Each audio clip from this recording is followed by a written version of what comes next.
Hey there, how's it going? Welcome to another Black Business Month interview. I'm Benny Smith Jr. and I have somebody with me today that does a lot of things. You know, so many things that I gotta ask a few questions about what she do, but I definitely know that she is a best-selling author, and that's Arthur. Did I say that right? Arthur. She's a book writer. I gotta figure out how to get the other words out later on. But yeah, so she's here today. And I want to introduce to you all La Ammitai. I say that right? Yeah, you said it right. Thank you for having me. La Ammitai. So first of all, where did the name come from? We get into the good questions already. Already. I want to jump right into it. Okay, so La is actually short for my first given name. Okay. My birth name. Okay. And Ammitai was actually given to me by an elder. Okay. And it was at a time where I was at this crossroads, this transition in my life, if you will. All right. And I was going on this journey of personal development and spiritual elevation. And on that journey, there come a breaking point to where Most High just told me, you tired? Yeah. Quit everything if you're really tired. And I'm like, how do you want me to quit everything? I got 2 kids. I got bills. I'm a single mom. And he said, oh, if you really tired, quit. Yeah. And I did. And he said, then, you know what? From here on out, I want you to wake up and I want you to do exactly what you want to do. Wow. And I came to another crossroads where I knew I was in trouble because I asked myself, I said, you know what do I like to do? And I couldn't answer that question at first. Okay. And so I went into meditation and my spirit said, you know what? I feel like painting. And I had quit my job, mind you, right? I quit my job. What did you do? Like, what was your job? Well, I was at that time, because I've worked so many jobs. Yeah, okay. Multi-skilled. But at that time, I was a daycare teacher. Okay. And I called my job at 4 a.m. and I said, you know what? You can take me off the schedule today. You can take me off the schedule. Oh, they was mad. Tomorrow. Matter of fact, just take me off the schedule. They was mad at you. Because I quit. Yes. Kids was coming in at 4:30. Parents dropping them off. Yes. And you calling talking about you quit. 4:30 a.m. Yes. Okay. Yes. And so the first time I went into meditation, my spirit said paint. And I said, God, how you want me to go to Hobby Lobby and buy some stuff I ain't even got the money for? You just told me to quit. He said, do what I said do. And I went and I bought all these canvases and an easel and some paint. And by my third painting, I was selling them. I had artistic skills that I never knew that I possessed. The second time, God reminded me of, you remember back in the day, because I don't want to tell my age now, but you remember back in the day, they had JCPenney's had the big, thick catalogs, right? Yeah. And the Christmas catalogs. And that was the best one. Man, I'm trying to tell you, because in the back of the book, it was a huge toy section about this thick. Oh, yeah, yeah. And every year, my mother was 3 of us, me and my siblings that I grew up with. She would give us 3 different color markers. I always had a pink marker. My sister had a purple, and my brother had a blue. And we would go through and we would circle everything that we wanted for Christmas, and we didn't get everything, but it gave our parents kind of a scope of what they could. Right. When I tell you there was this beading kit, you remember back in the day, the girls would come to school with all these different beads on their arm, and they had their name on it, or like the best friends bracelets, little Bondugal strings or whatnot. That too. Okay. And you can put the letters and stuff and make your name, or best friend bracelets. And I used to want a new one every single year. I didn't care if I didn't get nothing else out that JCPenney catalog. I wanted that one. I circle, star, all around it. Make sure you get this one right here. I don't care about nothing else. But he reminded me of my love for jewelry making. Yeah. And he said, okay, now go back to Hobby Lobby and I want you to go buy some beads. Right. And I started making jewelry and I said, this was fun, but I want it to be more meaningful. So then I got into gemstone jewelry. Okay. Right? And so now I'm a gemstone jewelry designer and I sell gemstone jewelry as well. And then came spoken word. You know Tebby Zalenga? Yeah. Okay, so Tebby and I went to school together. Tebby played first chair violin. I played second chair in high school. Okay. And I let the violin go after high school. It was just something that got me through school, and it was not, it wasn't picked up afterwards. Once I hit adulthood, I let it go and just started working a 9 to 5. And right. So he's now an award-winning international spoken word artist and violinist, right? Yes. And I have a love for poetry, and it was in high school. It was my emotional outlet, right? Yeah, okay. And so I started writing poems, or just my thoughts in this floetic format, just to kind of express how I was feeling. Because high school was terrible for me. I don't know how it was for you, but it was a rough time for me, because I was a different kid. Okay. So I got a little picked on. We had some. I'm grown now and I'm over it. You grown, you over it. But she making moves, so it's all right now. I'm making moves now. I ain't the same girl. You don't know me. She like Ammitai now. I'm Ammitai. Okay. Respectfully. Respectfully. That's right. So he brought me back to my love for poetry. And I always had this interest, this fascination with spoken word, but I never done spoken word. Back when I used to write poetry, I just write down my feelings, and at the end of the day, because I felt like my feelings didn't matter, it became a crumbled up piece of paper and threw in the trash can once I got done letting it out. And Most High said, won't you write how you feeling? And the first poem that I wrote was called Parentless Child. Now, I grew up with both of my parents in the home, my father in the military, but my mother worked for the state. They were both gone all the time, working. Working. So even though I had a 2-parent household, I felt parentless in the sense of, the values and morals, and instilling things in me, my essential needs, my life skills that I needed. I felt like I had to fend for myself and figure it out. And so I wrote the poem Parentless Child, and I recorded it on my phone. Yeah. And I inboxed it to Tebby just on a whim. And I said, hey, for giggles, I'm going to move on here. But for giggles, won't you tell me what you think about this? And he replied back, and he said, I'll tell you when you come perform it on my stage. That was on a Thursday. I was on stage a Tuesday, and then I was traveling doing poetry with him that next week. Wow. And so Ammitai was a name that was given to me. Now, I know that was a very long story, but much needed. Ammitai means truth in Hebrew, and I vow to always speak my truth, be my truth, and live my truth in all my creative outlets. I didn't know that the name came from all those, came from life experiences. So it's Hebrew for truth. Yes. And you were a spoken word artist, jewelry designer. I see you came, dangled up today, bangled up today. Bangled up and dangled up. Yeah. So what all do you do? Because I know you from writing books. Right. Right. So what else do? You make jewelry. You're a fashion designer. What else do you do? Okay. So I like to say I'm a lot of dashes and backslashes. Lot of dashes and backslashes. The Most High has just gifted me in a lot of creative outlets, so to speak. So yes, I'm a 5-time best-selling author. Wow. My latest book is Sugar Ain't So Sweet. It is available on all platforms. Anywhere you can think about buying a book, you can find any of my books. Okay. Yes.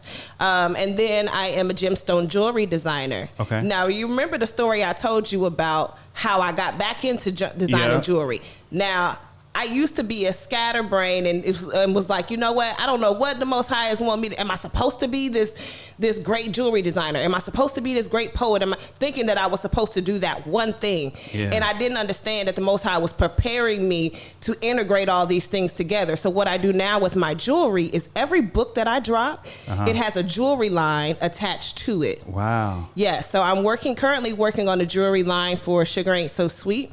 They have, I have 30 Days of Me, which is a self-help book that's geared to help women step into the best version of themselves, focusing on self-love, self-care, self-discovery, all things me, right? Right. So that's why it's not called 30 Days of Them or 30 Days of They, because once we fill ourselves up, then we have the capacity to then give to others. Absolutely. In the manner that the Most High said, I don't want to give you nothing half full. I don't want to give you nothing quarter full. I want to give you everything that I'm supposed to and designed to give you, but I can only do that if I'm working on me. Exactly. Right.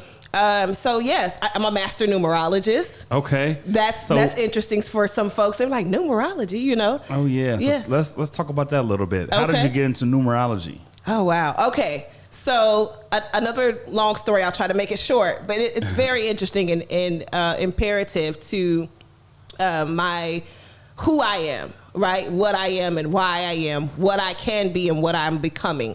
So this was another revelation period that I had. Yeah. Now, I spoke earlier that I have 2 children. Okay. Both that are on the ASD spectrum. Okay. And what is that? Autism. Okay. Yes. So they're both on the autism spectrum. My oldest is quite high on the spectrum. He was nonverbal until about the age of 7. He does have somewhat of a vocabulary now, not as much as he should, as a 16-year-old had he not been on the ASD spectrum, but that's neither here nor there. He's gifted in so many other ways, sure. and has shown me the way to the power of numbers and the deeper meanings to life through numerology. So even before he could speak, he always had this knack, this fascination for numbers. And he would manipulate, just regular household items, take my forks and knives and spoons and stuff out my kitchen drawer, and on my living room floor, they would be manipulated to make the number pattern 1 through 9. And he would, instead of playing with like train tracks, the way that you will hook the tracks together, let the train go around. Yeah, no, that's not how train tracks were used in my household. Okay. It was buckets of stacked train tracks that he would take out and then make the number pattern. It was always 1 through 9, always 1 through 9. And he made these 3D towers of numbers. And he would do it with everything. And I remember even getting reports from school where they marked him for it, saying, what did they call it? Inappropriate play. Inappropriate play with toys, because when they gave him a 24 box of crayons, he don't want to color on the sheet. He want to take the 24 box and he wants to make a number pattern out of the crayons. And the epiphany moment was one day I was going through a thing, kind of in a depressive state, if we can be transparent. And I'm sitting in my recliner chair, and I noticed this number pattern on my floor, and I had been noticed it, but when you're in an environment for so long, some things you just become immune to, right? I was used to seeing numbers everywhere, so I didn't really heavily pay attention. But I'm sitting in the chair and I'm just looking at it on the floor. And it was the large jumbo Lego blocks, and he would only use the red, the blue, and the green blocks. And they were 2-prong, 3-prong, 4-prong, and he would take these Lego blocks and he would lay that same color pattern every single day, and had that photographic memory in the same exact pattern. How he remembered, I don't know, because there was at least 50 of those blocks. And he was about 5 years old at this time. Okay. But next to it, the magnetic numbers and letters that you stick on your refrigerator? Yes. Okay, so he would take those numbers and he would put them next to the Lego pattern. It was the numbers 2, 3, 4, 9, 4, 2. I had seen this number for at least, 20, 30 days. And I'm sitting there in a chair and I said, you know what? Okay, for shits and giggles, let me just Google this number real quick, right? Yeah. 2, 3, 4, 9, 4, 2 is a scientific color code for red, blue, green. Wow. The same color pattern that was on the floor. And I'm like, mind blown. He's a genius. I'm like, you 5. Hey, where did you get that from? Yeah. And so I became a Google fanatic, right? Now I started just Googling like numbers and I stumbled across numerology. And I said, what is this? So this isn't something I studied in school. I didn't go to college for numerology or anything like that. My son literally brought this to my front door, to my living room. And I began to dive deeper. And I said, oh, it's the study of number and its connection to the deeper meaning of life. Wow. It intrigued me, instantaneously. And I began to study and study and study for years, and then became a numerologist. Yeah. Then I mastered it and became a master numerologist. Wow. And then I even become a celebrity numerologist. Okay, then. I have read the numbers of the likes of Hollywood. She ready? Yeah. Yes. Okay, then. that was through Tamar. No. What's the other girl? Jess? Comedian. Comedian. It's a comedian. Yeah. I can't think of her name. Tiffany Haddish. Yeah. She follows me on Clubhouse. We were in a Clubhouse room. Yeah. It was a metaphysical room. There's a room of astrologers and numerologists and people who just study metaphysics. And I would go in these rooms. You familiar with Clubhouse? Somewhat, yes. Yeah, okay. For those who aren't, it's a social audio app, you know, and you go in there, whatever subject matter you're interested in, they've got a room for that. So you could always find me on Clubhouse in rooms of law of attraction, manifestation, numerology, astrology. Like, that's just my jam. Yeah. So I was in there geeking out with my squad, my astrologers and other numerologists, and boom, Tiffany Haddish pops up in the waiting room, and I'm like, y'all see that? Oh my God. So she my God, 1975, 84.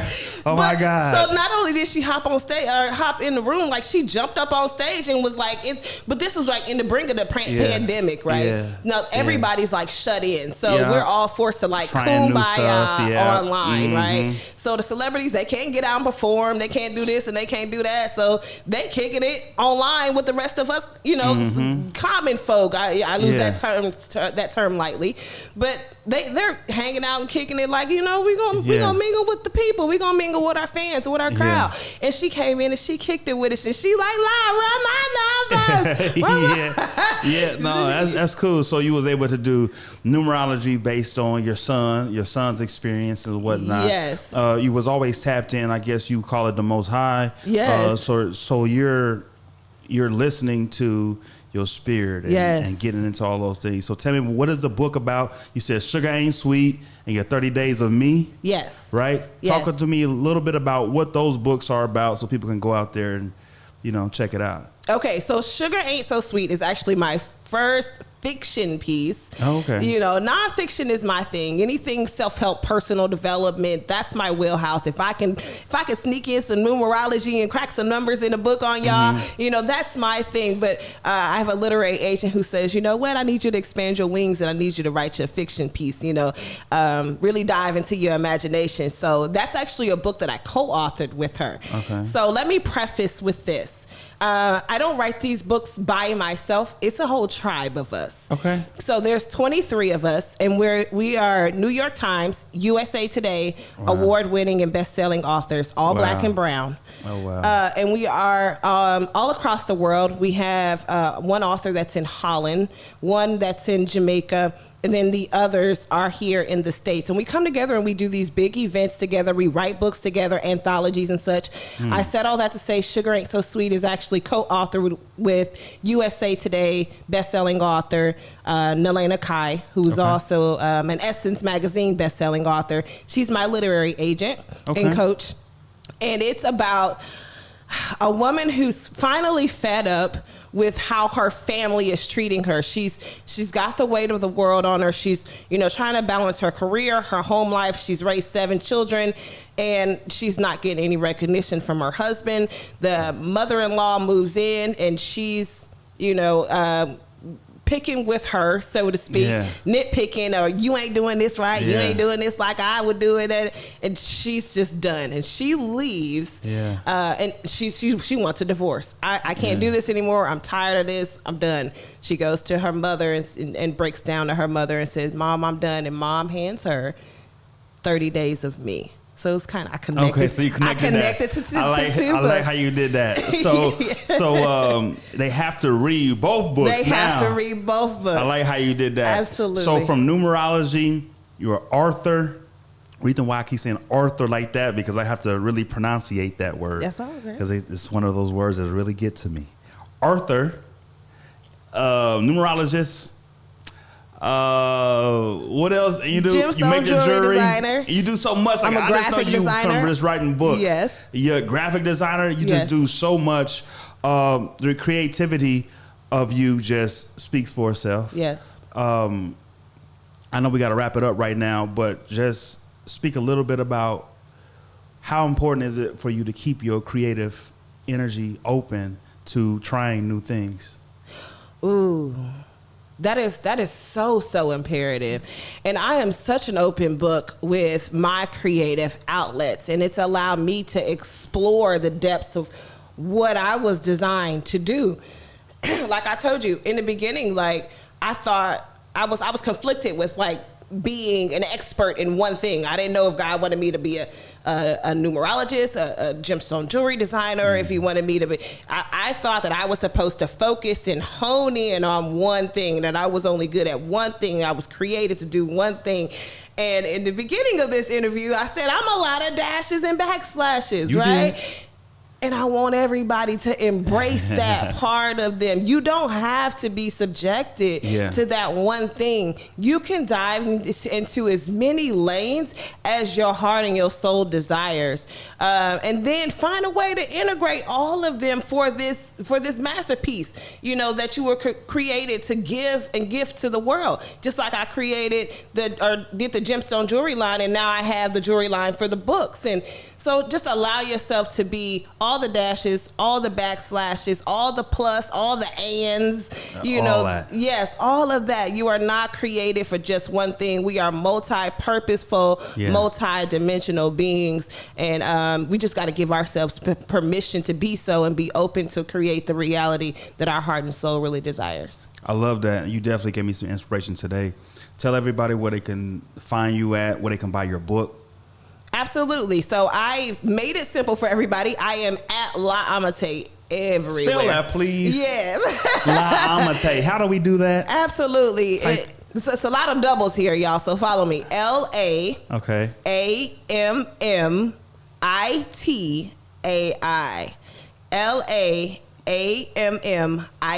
LAAMMITAI.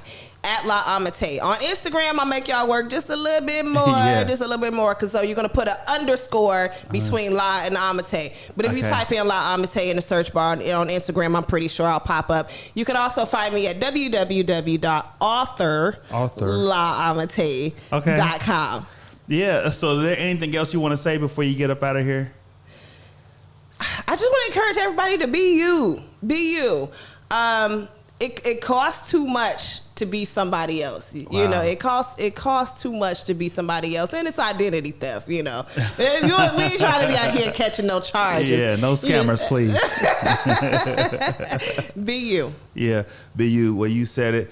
Thank you for coming in today. Absolutely. Thank you so much for having me. Hey, no problem.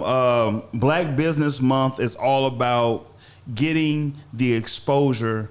Letting everybody know that we as Black people have some good things going on. Yes. You know, a lot of times we don't have the opportunities to tell our stories, to showcase our businesses and to showcase our work. But I'm glad that you came in here today. You gave me a ton of inspiration. After we get done talking, I'm gonna have you read my numbers and see what path I'm going on. You know, am I going in the right way? If I'm not, you know what I'm saying? Or what way am I going? Should I be working hard over here? I don't know. But it's one funny story about numerology that I really don't want to share right now, but just know I had a numerology book in my house one time. Yes. My mama saw it and said, "What is this? Get this out my house." Yes. And she threw it away. Yes. I said, "Okay, I get rid of it." Okay. We might have to do another podcast about that. Yeah, we got it. Because some people think it's creepy. Yeah. It's woo-woo to a lot of people. Yeah. It's not all, especially with modern Christianity. Yeah. Black modern Christianity. You know, people think of things in such a weird type of way. Yeah. So we definitely got to talk about that one time. So I want you to come back one day and we just had a conversation. Absolutely. I would be happy to. All right, y'all. So you heard it from La Ammitai. I said that right? Yeah, you said it right. La Ammitai for her Black Business Month interview. Y'all stay tuned, all right?